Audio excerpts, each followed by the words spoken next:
अच्छी तरह सुनिए, धमाका है ये। कीर्ति आजाद जी, कांग्रेस पार्टी के अधीर बाबू ये सीधा कह रहे हैं कि अडानी पर चूंकि राहुल गांधी आक्रामक है, इसलिए आपकी पार्टी चाहती है कि उनको शीर्ष दल से इंडिया गठबंधन में बेदखल किया जाए।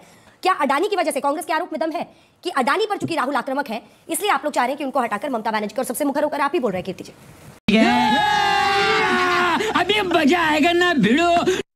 जी हाँ, बिल्कुल मुखर होकर बोल रहा हूँ। और यह भी स्पष्ट कर दूं कि सभी पार्टियों के अपने अपने एजेंडा है। हम चाहते हैं कि पार्लियामेंट चले। यदि सरकार चाहती, और उसने पहले दिन ही देखा था सोमवार को जब डिस्कशन हुए, तो वो रोक करके अगले दिन एक दिन की चर्चा करती, अडानी पे करती है, जिस पर करती है, और उसके बाद पार्लियामेंट को चलने देती। ये सब दोगलापन है। मैं तेरा दोगलापन उतारता हूँ अब। बस 2 लाइन में मैं कीर्ति आजाद जी को संशोधन कर दूं। उन्होंने कहा कि इन्होंने बीजेपी को डेसिमेट किया पिछले सालों में। महोदय, आप भूल गए 2021 के विधानसभा चुनाव में बीजेपी 3 सीटों से 77 सीटों पे पहुंची, मुख्य विपक्षी दल बन गई, 38% वोट मिल गए। पता नहीं आप कौन सी दुनिया में जो आपको, आपने खत्म किया कांग्रेस और कम्युनिस्ट को।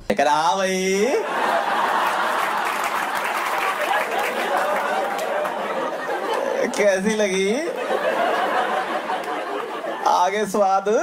यह आपको ध्यान रखना चाहिए। फैक्ट ऑफ द मैटर यह है कि जिंदगी में पहली बार ममता बनर्जी अपना चुनाव हारी 2021 में। गजब बेइज्जती है। बस ये 2 फैक्ट थे। और रही बात आपने कहा एम फैक्टर पे, तो बांग्लादेश में जाकर भारत के विदेश सचिव ने बांग्लादेश के कार्यवाहक प्रधानमंत्री से मुंह पे बोला। कोई उदाहरण याद हो तो बता दीजिएगा। मगर आपकी तृणमूल कांग्रेस के एक नेता ने बोला कि बाबरी मस्जिद हम बंगाल में दोबारा बनाएंगे। मुंह से मुंह नहीं निकलेगा टीएमसी के। खत्म, bye bye, tata, good bye, गया। इसलिए एम फैक्टर कितना आपके दिल में है कि बाबरी के लिए बोल दिया गया, तब भी शांत हैं। हमने वहां जाके बोला, और 2 फैक्ट हमने बोले कि हम सब मुख्य विपक्षी दल बने और ममता जी अपना निजी चुनाव हारी। दर्शक अपने आप तय कर सकते हैं कि किसकी ताकत बढ़ी और किसकी ताकत घटी और कौन किससे रियल में लड़ा। ठीक है, छोटा सा कीर्ति जी, छोटा सा जवाब। अभी 6 उपचुनाव हुए, इन्होंने पूरा बदनाम करने का प्रयास किया। इसमें से एक इनकी सीट भी थी जो इनका मेंबर ऑफ पार्लियामेंट बना। 6-0 खा गए नरेंद्र मोदी जी, और बीजेपी वेस्ट बंगाल के बाउंड्री के बाहर चली गई। दूसरी बात, इन्होंने बांग्लादेश का कहा, एक बार भी वहां के हिंदुओं को लेकर इन लोगों ने चर्चा नहीं की। उन्होंने कहा कि हमारा इंटरनल मैटर है। इनके मुंह से चून निकली, हाथ मिलाए, नमस्कार किया, वहां का खाना खाया और वापस चले। कुछ भी। सुखदेव जी, लालू यादव बहुत बड़े लॉयलिस्ट वो सोनिया गांधी के माने जाते हैं। सोनिया जी के खिलाफ मैंने उनको आज तक बोलते हुए सुना नहीं है। लंबे वक्त से मैं इलेक्शंस कवर कर रही हूं बिहार का। लालू यादव आरजेडी, ममता को नेतृत्व दिया जाए, स्पष्ट साफ। शरद पवार एनसीपी एसके, उनमें लीड करने की क्षमता है ममता के लिए। रामगोपाल यादव समाजवादी पार्टी, अभी तो इंडिया गठबंधन के नेता खड़गे साहब हैं। कल्याण बनर्जी टीएमसी के, देश के लीडर में ममता बनर्जी सबसे आगे। प्रियंका चतुर्वेदी, ममता बनर्जी ने खुद को साबित किया है।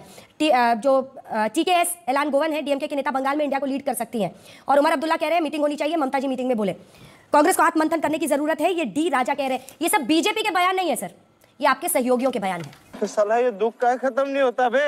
जो आपकी नेतृत्व क्षमता पर सवाल खड़े कर रहे हैं, जवाब दीजिए। अंजना जी, एक बात मैं स्पष्ट कर दूं कि ये इन्होंने, भारतीय जनता पार्टी ने सदन को छुईमुई बना दिया, लाजवंती बना दिया। मैं आ रहा हूं उसी बात पे। छुईमुई इसलिए मैं कह रहा हूं कि जब से राहुल गांधी जी ने अडानी के बारे एक्सपोज करना शुरू किया, उनके संबंधों को इस प्रकार की चीजें आ रही है। निश्चित रूप से हमारे लालू प्रसाद यादव जी हैं, शरद पवार जी हैं, हमारे ममता बनर्जी जी, ये इंडिया गठबंधन के बहुत महत्वपूर्ण स्तंभ हैं। थूक के चाटना किसे कहते हैं, वो आज पूरे देश ने देख लिया इनके। और लेकिन ये एक देश काल बात को ध्यान में रख के कहां पे क्या इसकी कोई बैठक हुई है क्या? आज जो बातें आ रही है, और मैं समझता हूं इनकी बाँछें खिल गई है भारतीय जनता पार्टी को। ममता बनर्जी जी ने क्या कहा, लालू जी ने क्या कहा, लेकिन प्रश्न ये है कि जो मूल बिंदु हमने क्या कहा, हमने कहा कि जब से राहुल गांधी जी ने अडानी के मुद्दे उठाए हैं, तो अचानक इन्हें सोरेश याद पर गए। वो बात, जॉर्ज सोरेश की बातें इन्होंने, कैसे लोग रहते हैं यार यहाँ खाना शुरू कर दिया। ये मीडिया पार्ट की बात करने लगे। सुनिए ना, तो ये आज भी मैं एक काउंटर आर्गुमेंट है, क्योंकि आज सबसे बड़ा प्रश्न कांग्रेस पार्टी से ही पूछा जा रहा है। तो माफी के साथ आपको टोकते हुए, देखिए अडानी का मुद्दा राहुल गांधी आज नहीं उठा रहे हैं। अडानी के ही मुद्दे पर 2024 में भी वो चुनाव में लगातार अडानी के मुद्दे को उठाते रहे। तो कोई नई चीज नहीं है जिसकी वजह से विपक्ष के नेता आपको टोक रहे हैं। 2024 लोकसभा के बाद 4 राज्यों में विधानसभा के चुनाव हुए। 2 राज्य हरियाणा, महाराष्ट्र में आप देखिए, एक बार नंबर्स दिखा दीजिए। कांग्रेस ने लीड किया, वहां पर देखिए क्या हार हुई। लोकसभा में आप लोग लीड कर रहे थे और किस तरह की हार आपको मिली। हरियाणा में देखिए आपका क्या रिजल्ट रहा है। हम आपको, ये आईना है सर, इसमें आपको देखने की जरूरत है। महाराष्ट्र हो, अपने घर जाना है, मुझे घर जाना है। और ये हो हरियाणा, किस तरह की आपकी परफॉर्मेंस रही है। जम्मू कश्मीर, झारखंड में क्षेत्रीय दलों ने लीड किया सर। इंडिया गठबंधन की सरकार बनी, हरियाणा में कांग्रेस 90 में से 89 सीट पर चुनाव लड़ी, 1 सीट पर सीपीएम लड़ी। 42% के स्ट्राइक रेट से 37 सीट सिर्फ आप जीते हैं। हरियाणा में लगातार तीसरी बार बीजेपी की सरकार बन गई, आप कुछ नहीं कर पाए। महाराष्ट्र में आइए, कांग्रेस सबसे ज्यादा 101 सीटों पर चुनाव लड़ती है, शिवसेना यूपीटी 95 पर, एनसीपी 86 पर। लेकिन स्ट्राइक रेट देखिए अपना, 16% आपका स्ट्राइक रेट है सर। 16 सीट आप जीते 101 में। महायुति की सरकार वहां पर बनी और किस तरह से बनी। जम्मू कश्मीर में देखिए 56 सीट हुए, कांग्रेस 39 पर लड़ी। यहां पर नेशनल कॉन्फ्रेंस से 75% का स्ट्राइक रेट लिया। आप अपनी परफॉर्मेंस देखिए। ऐसे ही झारखंड में भी जेएमएम के कंधे पर आप चढ़ के वहां पर बने और इंडिया गठबंधन की सरकार बनी है। तब तो सब आपको आईना दिखा रहे हैं ना। इसको आपको समझना पड़ेगा। आप कालीन कतरन को ना कालीन के नीचे छुपा दीजिए ना, सबको झांकने लगता है कुछ देर में।